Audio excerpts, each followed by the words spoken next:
Hi, my name is Angelica Fevoy, and in this video, I'll be answering how does my media product use or challenge conventions, and how does it represent on social media groups or issues.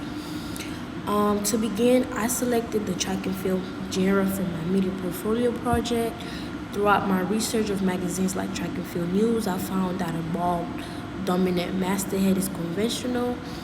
In track and field magazines, it is conventional for the main image to be an action shot.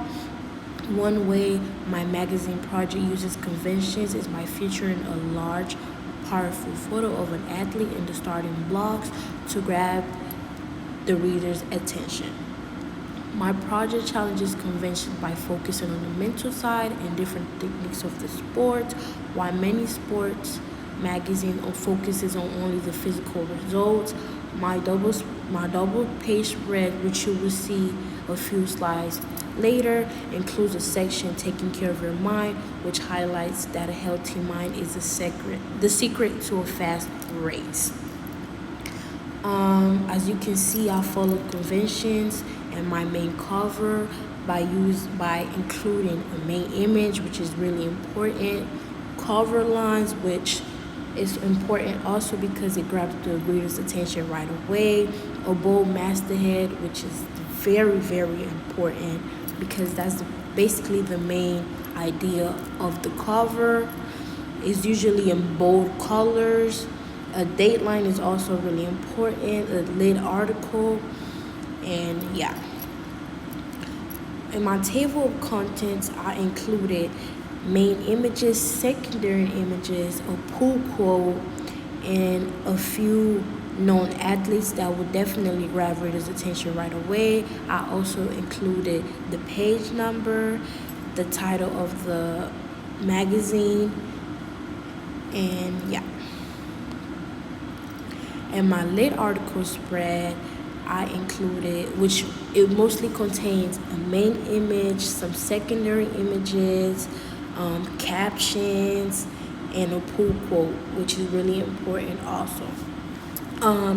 In my double page spread, I included the section that I was talking about a few minutes ago, the taking care of your mind section, which is really important because it shows a lot of student athletes go through a lot, so mental health is just as important as physical health. Also, I added another section that says staying focused before the race, which basically explains what athletes go through before the race, which people don't really know about. I added a cool quote on my main image, which says you have to train your mind just like you train your body. Yeah. Following part B of the question, which is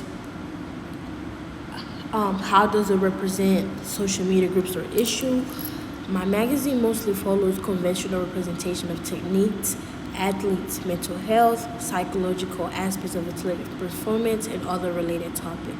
However, my cover stories break with conventions to show a more authentic and realistic approach to the life of a student athlete. While most sports magazines are just stats, my magazine discusses heavier topics like mental mental pressure to perform. These serious moments are really important. The social groups I represented include high-level athletes and coaches focusing on the social issue of mental discipline. As you can see down below, while doing my research, most magazines have a section which is most likely getting deeper into the athlete's mental life.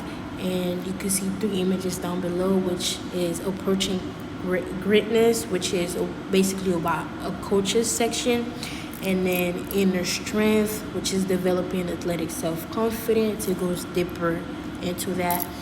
And power plays, plyometric projections, which is basically stretches and things that athletes should be doing to have a great performance.